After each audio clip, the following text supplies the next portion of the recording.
আসসালামু আলাইকুম, সবাইকে শুভেচ্ছা জানাচ্ছি। মাসুম মাহবুব দেখছেন ওপেন দ্য ইউটিউব চ্যানেল এবং মাসুম মাহবুব ফেসবুক পেজ।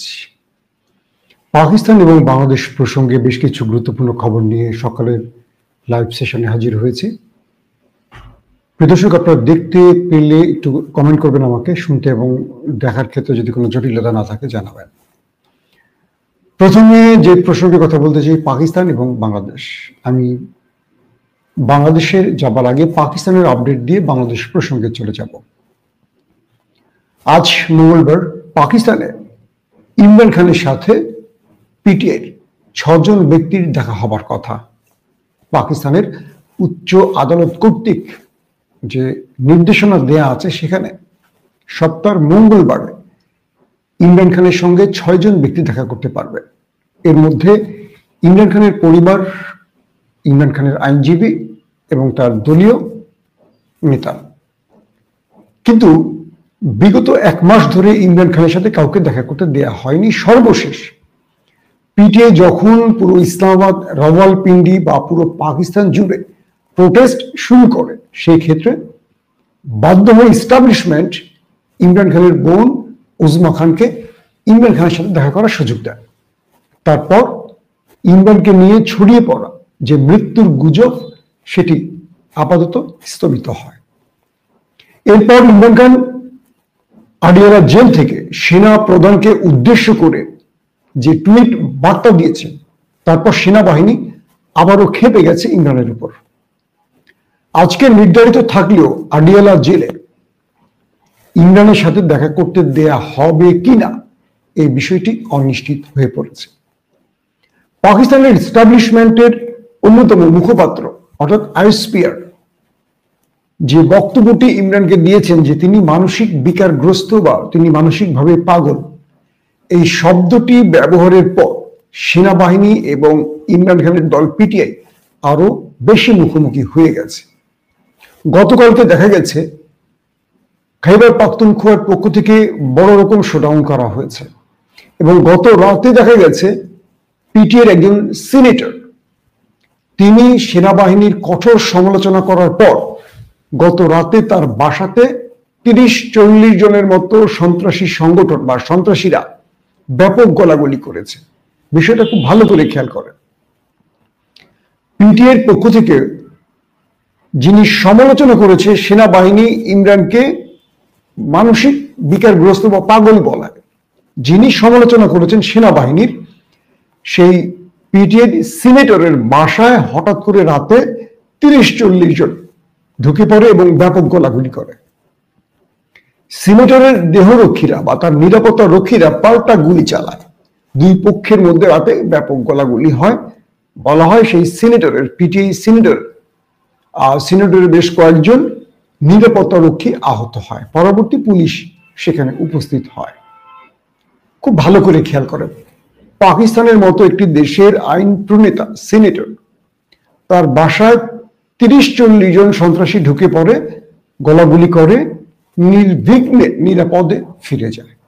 তার মানে যখন তিনি সেনাবাহিনীর সমালোচনা করলেন, তখন তার উপর এই হামলাটিকে বলা হচ্ছে এস্টাবলিশমেন্টের পক্ষ থেকে বার্তা। মানে এক বাক্যে বলতে পারি পাকিস্তানের গোয়েন্দা সংস্থা এই কাজটি করিয়েছে। তার মানে সেনাবাহিনী এখন চাইছেটা কি?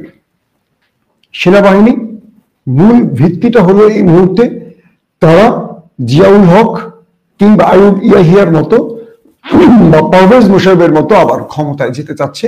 তবে এবার ক্ষমতার ধরনটা হবে ভিন্ন। একজন পুতুল সরকার বসিয়ে রেখে পুরো কল কাঠি নাড়বে পাকিস্তান সেনাবাহিনী। আর এই কাজে প্রধান বাধা হলেন ইমরান খান। কোনোভাবেই ইমরান খান চান না সেনাবাহিনী রাজনীতিতে হস্তক্ষেপ করুক। তাই ইমরানকে জেলে ঢুকিয়ে রেখে সেনাবাহিনী তাদের খায়েশ পূরণ করছে। এখন প্রশ্ন হলো, আজকে আডিয়ালা জেলে ইমরান খান যে যাবেন, ইমরানের সাথে কি দেখা করতে দেয়া হবে? দুটো তথ্য পাওয়া গেছে। এক, ইমরানের বোন বা আইনজীবীরা 6 ব্যক্তি সেখানে যাবেন দেখা করতে। দেখ না দেখ তারা যাবেন। দ্বিতীয় সূত্রটি হলো পিটিআইয়ের একজন এমএনএস বা এমপিএস, তিনি সোশ্যাল মিডিয়া বলেছেন চলো চলো আডিয়ালা চলো, অর্থাৎ পুরো পিটিআই নেতা কর্মীদের বলছেন যে তোমরা সবাই আডিয়ালা জেলে চলো। ইমরানকে মুক্ত করা এবং ইমরানের সঙ্গে যে দেখা করতে যাবে তার পরিবারের সদস্যরা, এতে যেন জেল কর্তৃপক্ষ কোনো বাধা সৃষ্টি করতে না পারে, তাই পিটিআই কর্মীদেরকে চলো চলো আডিয়ালা চলো এই স্লোগানে সোশ্যাল মিডিয়াতে আবার সরব হয়েছে। বলা হচ্ছে পিটিআইয়ের হাজারো কর্মী প্রস্তুত, তারা আজকে আডিয়ালা ঘেরাও করবে এবং ইমরানের সাথে তার পরিবারকে দেখা করতে দেয়া বা এস্টাবলিশমেন্ট সরকার যে জেল কর্তৃপক্ষের উপর চাপ প্রয়োগ করে ইমরানকে দেখা করতে দিচ্ছে না, সেই জায়গাটিতে নেতা কর্মীরা আজকে আবারও নতুন করে প্রোটেস্ট করবে এবং তারা চেষ্টা করবে যে কোনোভাবে ইমরানের পরিবার এবং আইনজীবীরা যেন দেখা করতে পারে। এখন প্রশ্ন উঠতে পারে যে ইমরানকে এভাবে দমন করে সেনাবাহিনীর লাভ কি? সেনাবাহিনী মূলত ইমরানকে দিয়ে এইটা বার্তা দিতে চাইছে যে পাকিস্তানে কেউ যদি গণতন্ত্র প্রতিষ্ঠা করতে চায় বা পাকিস্তানে কেউ যদি সেনাবাহিনীর ঊর্ধ্বে রাজনীতিকে পৌঁছে দিতে চায়, তাদেরকে সেনাবাহিনী উঠতে দেবে না।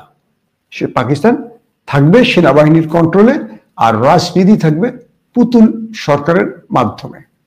কিন্তু ইমরান খান এই সিস্টেমকে ভেঙে দিতে চাইছেন, কারণ এই সিস্টেমের কারণে পাকিস্তানের সেনাবাহিনীর সদস্যরা কোটি কোটি টাকার মালিক বনে যান কারাপশনের মাধ্যমে।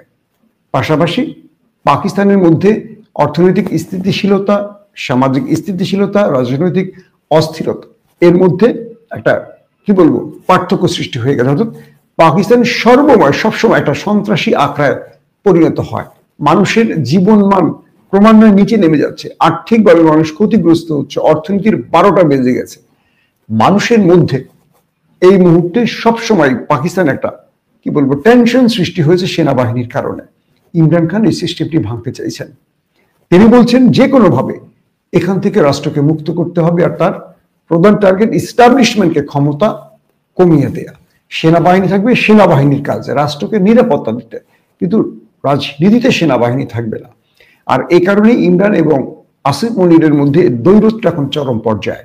আসিফ মনির এই মুহূর্তে সর্বময় ক্ষমতার মালিক হয়ে গেছেন পাকিস্তানের জন্য। এখন তিনি ইমরান খানকে শেষ পর্যন্ত কোথায় পৌঁছে দেবেন এটি নিয়েও নতুন করে আলোচনা সৃষ্টি হয়েছে। আর তাই পিটিআই নেতা কর্মীরা এখন একজোট হচ্ছে, ঐক্যবদ্ধ হচ্ছে ইমরানকে মুক্ত করার জন্য।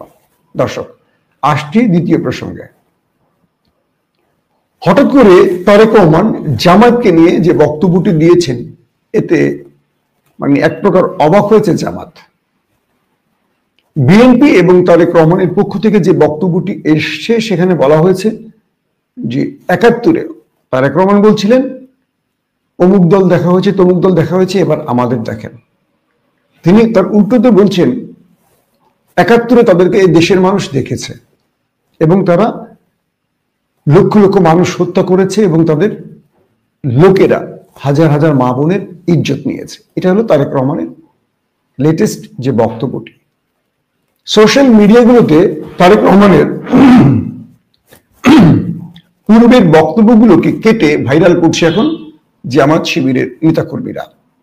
লন্ডনে তারেক রহমান যে বক্তব্যগুলো দিয়েছিলেন সেখানে তিনি জামাতকে বা জামাতের পক্ষ অবলম্বন করেছেন এবং তিনি বলেছেন জিয়াউর রহমান এবং খালেদা জিয়া কোন রাজাকারের গাড়িতে পতাকা দেয়নি এবং জামাত নেতাদের ফাঁসির পর তারা বলছেন এটি একটি মিথ্যে সাজা, অর্থাৎ জামাত নেতারা এই অপরাধ করেননি।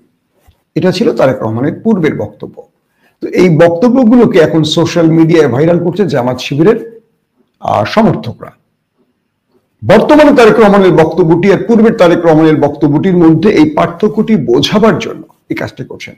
প্রশ্ন হলো, বেগম খালেদা জিয়া কিংবা তারেক রহমান পূর্বে কখনো জামায়াতকে রাজাকার বা ৭১ বা স্বাধীনতা বিরোধী বলেননি, এবার কেন বললেন এই সময়টিতে এসে? এটা নিয়ে রাজনৈতিক বিশ্লেষকদের মধ্যে নানান আলোচনা চলছে যে তারেক রহমান তার 16টা বছরে জামাতকে ওন করলেন এবং এই জামাত ছিল বিএনপির প্রধান অংশীজন। 20 দলীয় জোট, প্রথম 4 দলীয় জোট, এইভাবে করতে করতে 20 দলীয় জোটের প্রধান দুটো দলের নাম হলো বিএনপি এবং জামাত।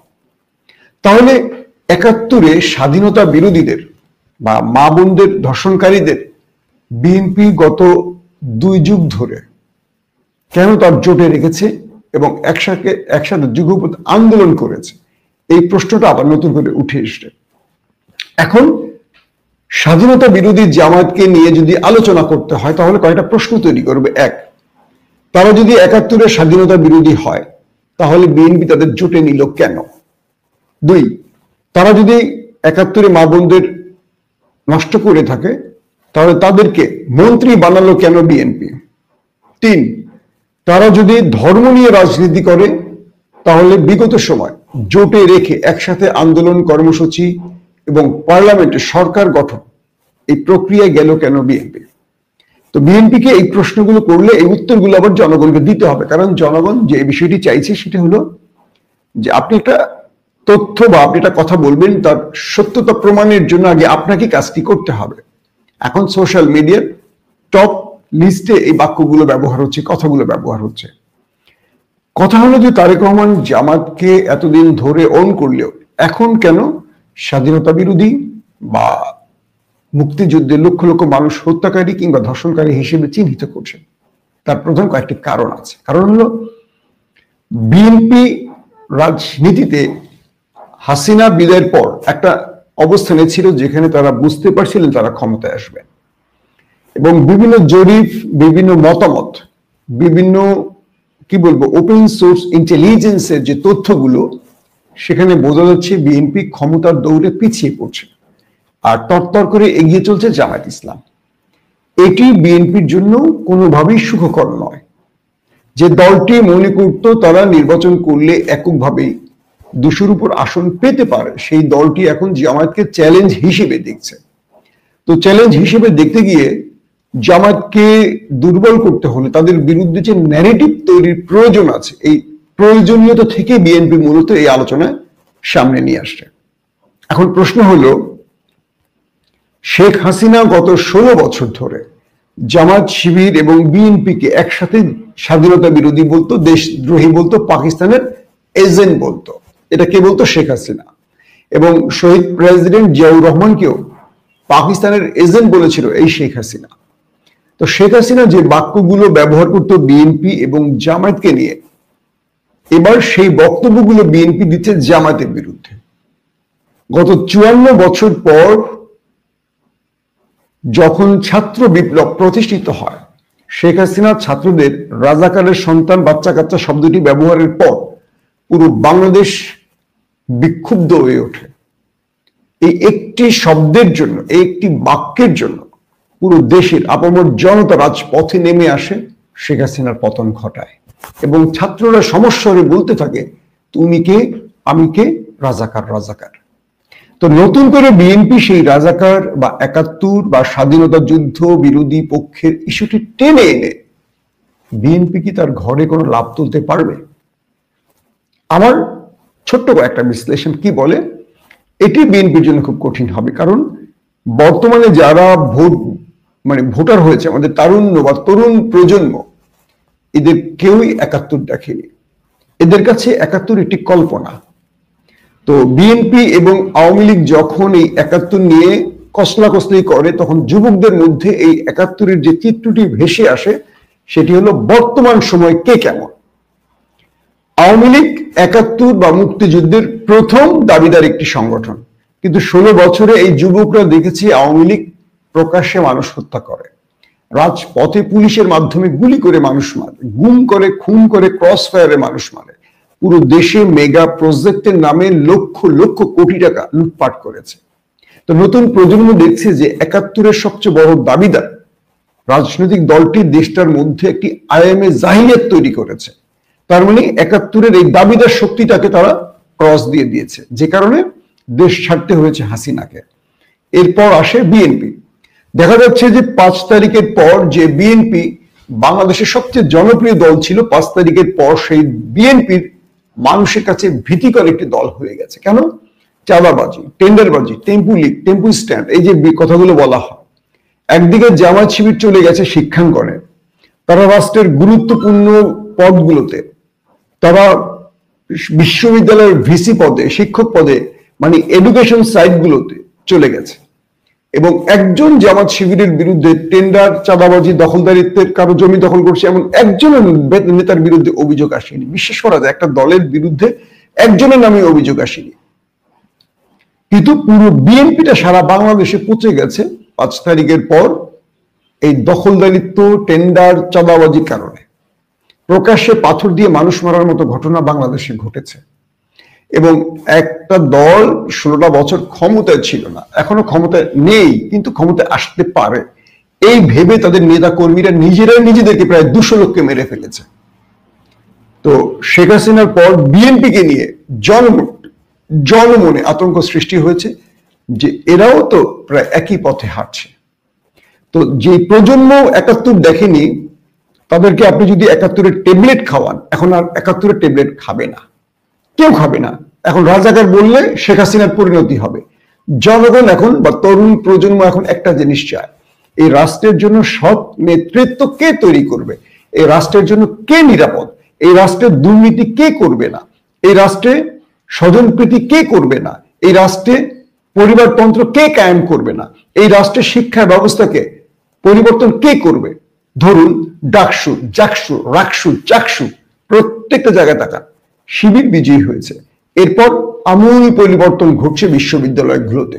এটাও একটা মেসেজ হিসেবে চলে যাচ্ছে দেশের সব জায়গায়, কারণ দেশের মানুষ মনে করছে এই ডাকসু দেশ স্বাধীনের পর যতবারই নির্বাচন হয়েছে কেউ যে কাজগুলো করেনি সাদিক ফরহাদরা সেই কাজগুলো করছে। তো এটাও একটা মেসেজ চলে গেছে যে জামাত শিবির যেখানে বিজয়ী হবে তারা এইভাবেই রাষ্ট্রকে সংস্কার করবে, এইভাবেই রাষ্ট্রকে পরিবর্তন করবে, এভাবেই রাষ্ট্রকে টেনে উপরে তুলে আনবে। এক ডাকসু দিয়ে, রাকসু চাকসু দিয়ে বোঝা যাচ্ছে। এই বার্তাগুলো মানুষের কাছে পৌঁছচ্ছে। এরপর জামাত বিএনপির ক্ষমতার শাসন আমলে, জামাত বিএনপি যখন ক্ষমতা ছিল, 2 জন মন্ত্রী পেয়েছিল জামাত, তাদের বিরুদ্ধে 1 টাকার দুর্নীতির অপরাধ আসেনি, মানে অভিযোগও আসেনি। 111-এ জামাতের একজনও গ্রেপ্তার করতে পারেনি সেনাবাহিনী। অন্যদিকে বিএনপি এবং আওয়ামী লীগের মোটামুটি সব লিডার জেলে, বাকিরা সংস্কারপন্থী। তো এই জিনিসগুলো জামাত একটা চ্যালেঞ্জ হিসেবে দাঁড় করিয়েছে বাংলাদেশের জনগণের কাছে। তো তরুণ প্রজন্মকে এখন তারেক রহমান যদি 71-এর ট্যাবলেট খাওয়ান, আমার মনে হয় এই রাজনীতিটা সঠিক না, এটা আমার বিশ্লেষণ। কারণ এই একই ভুল শেখ হাসিনা করেছেন এবং সেই ভুলে যদি বিএনপি পা রাখেন আর কোনো লাভ নেই, কারণ এটি করে শেখ হাসিনা বাঁচতে পারেনি। তো সেই কাজটি করে এখন বিএনপি কি করে বাঁচবে? বিএনপিকে এই মুহূর্তে আসলে করতে হবে কি? বিএনপিকে জামাতের বিরুদ্ধে রাজনীতি করতে হলে এই সব 71 ইস্যু দিয়ে আর সম্ভব না। 71 বাংলাদেশের ডেড কেস, এখন করতে হবে আদর্শ দিয়ে।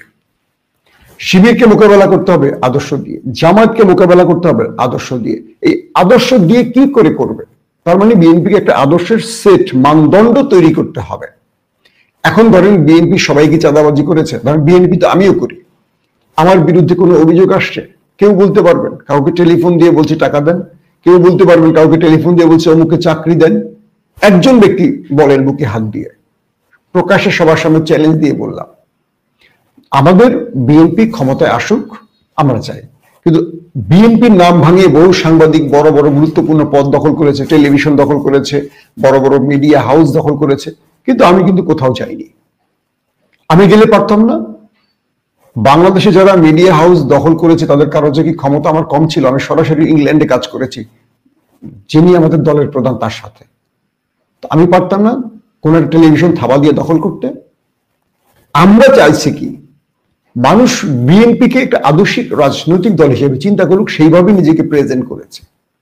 কিন্তু হলো তার বিপত্তিটা, যেহেতু আমরা চাঁদাবাজি করছি না, লুটপাট করছি না, দখলদারিতে যাচ্ছি না, তাই বিএনপি এখন আমাদের আর বিশ্বাস করে না। কেন করে না?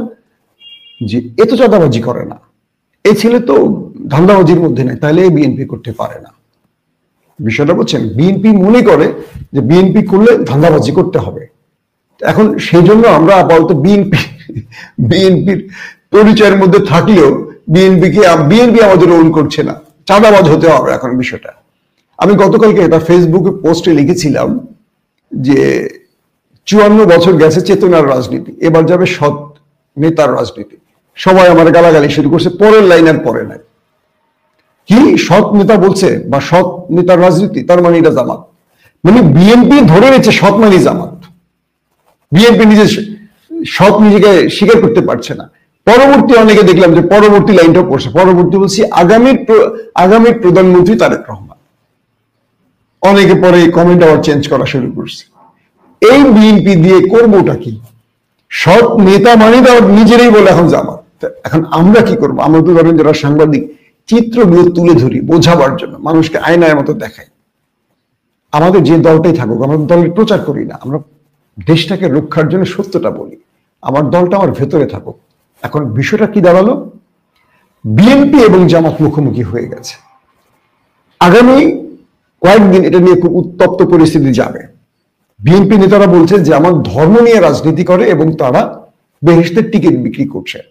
জামাত নেতারা বলছে যে আমরা ধর্ম নিয়ে রাজনীতি করি না, আমরা পুরোটাই ধর্মের মধ্যেই আছি। ডক্টর শফিক সাহেব কি বলছে? ধর্ম নিয়ে তারাই রাজনীতি করে যারা নির্বাচন আসলে মাথায় টুপি আর হাতে তসবি নেয়, নির্বাচন শেষে সব খুলে ফেলে দেয়, নামাজের কাছেও যায় না। আর আমরা সবসময় ধর্মের মধ্যেই আছি, আমরা এই ধর্মকে নিয়ে রাজনীতি করি না, আমাদের পুরো জীবনটাই ধর্মের মধ্যে আছে, শুরু এবং শেষ রাজনীতি এবং রাজনীতির বাইরে। এবং জামাত নেতারা বলছে যে তারা যে কাজটি করছে সেটা হলো মানুষের মধ্যে ইসলামকে পৌঁছে দেওয়ার কাজ, এবং ইসলাম দিয়ে তারা চাইছেন কি দেশে একটা সৎ নেতৃত্ব তৈরি করতে, ইনসাফ প্রতিষ্ঠা করতে। আবার বিএনপি বলছে তারা ধর্ম নিয়ে রাজনীতি করছে। এই যে অবস্থাটা সবচেয়ে বেগতিক হয়েছে তারেক রহমানের বক্তব্যের পর। এরপরে এখন দেখছি তারেক রহমানের পূর্বের যত ফিরিস্তি আছে সোশ্যাল মিডিয়াতে এখন এগুলো ভাইরাল করছে অন্যরা। আমি মনে করি যারা এই কাজগুলো করছেন, দুই পক্ষ কি বলবো, আসলে এই বিতর্ক দিয়ে রাজনীতির বৈতরণী পার হওয়া উচিত নয়। আমি বিশ্বাস করি বিএনপি জামাত দীর্ঘ 2 যুগের যে সম্পর্ক, এই সম্পর্কটা থাকুক। আমি চাই বিএনপি ক্ষমতায় আসুক, জামাত প্রধান বিরোধী দলে আসুক, রাষ্ট্রকে দুটো দলই মিলে গোছাক। কিন্তু এখন যে পরিস্থিতি দেখছি, যে যার মতো কাপড় খুলে ফেলার চেষ্টা করছে, এটা ঠিক হচ্ছে না। এতে করে লাভবান হচ্ছে ওই পার, মানে দিল্লি আর হাসিনা। আবারও বলছি, যখন আপনি আমার কাপড় ধরে টান দেবেন, আমি আপনার জাঙ্গা ধরে টান দেব। এই রাজনীতিটাই আমাদের একে অপরকে লিঙ্ক করে দিচ্ছে। যখনই জামাতকে টান দিচ্ছে, জামাত জিয়া পরিবারকে ধরে টান দিচ্ছে। তার মানে এতদিন বেগম জিয়া, খালেদা জিয়া এবং জনাব তারেক রহমান যে বক্তব্যটি দিচ্ছিলেন, এবং আমি দেখলাম যে জামাত শিবিরও তারেক রহমানের কোনো বক্তব্যকে নিয়ে নেগেটিভ প্রচারণা করেনি। এখন তারা জোরে সোরে নেমে গেছে। এই জোরে সোরে নামার ফলে উভয় পক্ষই আরো বেশি কি বলবো ভয়ঙ্কর দিকে চলে যাবে। আগামী রাজনীতিতে নির্বাচন কমিশন বা সরকারের জন্য সবচেয়ে বড় চ্যালেঞ্জ হবে কি সুষ্ঠুভাবে নির্বাচন করা। ব্যারিস্টার ফুয়াদকে বরিশালে মারধর বা অপমান লাঞ্ছনা করা হলো। আগামী দিনগুলোতে এরকম আরো হবে। এই প্রশাসন চেয়ে চেয়ে দেখবে, এই প্রশাসন ভাববে অমুক দল ক্ষমতায় আসতে পারে, সো তাদের নেতাকর্মীদের কিচ্ছু বলা যাবে না। কিন্তু কোমুক দল ক্ষমতায় আসবে, এই তমুক দলটার উপর ভরসা করে এই রাষ্ট্রকে আবার ধ্বংস করার যে পরিকল্পনা, সেটা যেন আমাদের প্রশাসন না করে। কারণ কে ক্ষমতায় আসবে এই মুহূর্তে বলা মুশকিল। যদি বিএনপি ক্ষমতায় না আসে, জামাত আসে, তাহলে পুলিশগুলি আবার চিহ্নিত হয়ে যাবে। সো প্রশাসনের উচিত একেবারে নিরপেক্ষ থাকা, একটা সুষ্ঠু নির্বাচন করা। এবং এটা মনে করার কোনো উচিত নেই, দরকার নেই যে আগামীতে কে ক্ষমতায় আসবে এখনই আমরা আমাদের কর্ম দিয়ে বা কাজ দিয়ে তাদের পক্ষপাতিত্ব করে তাদের বোঝাই আমরা তোমাদের লোক। আমরা যারা বিএনপি করছি গত 16টা বছর অনেক ত্যাগ স্বীকার করছি। জাস্ট আমাদের দিকেই তাকান, আমরাই কোণঠাসা হয়ে যাচ্ছি আস্তে আস্তে। কারণ কি, দেশকে ভালোবাসলে আর সত্য কথা বললে কেউ আপনাকে পছন্দ করবে না। সেটা আওয়ামী লীগ, জামাত, বিএনপি, কেউ চায় না তার দলের বিরুদ্ধে সমালোচনা করুক। কিন্তু যখন সাংবাদিকতার পেশায় এসছে, তখন একটা বিষয় কখনো ছাড় দিতে পারবো না, সেটা হলো সত্য বলা। কারণ আমি আমার দলের বিরুদ্ধে সমালোচনা করলেই আমার দল সঠিক পথে হাঁটবে। আমি বাকিদের মতো চামচামি করে আমার দলকে আরো অন্ধকারের শেষ কিনারায় পৌঁছে দিতে চাই না। আমি সেই পক্ষের লোক নই। প্রত্যেকে ভালো থাকবেন। আল্লাহ হাফেজ।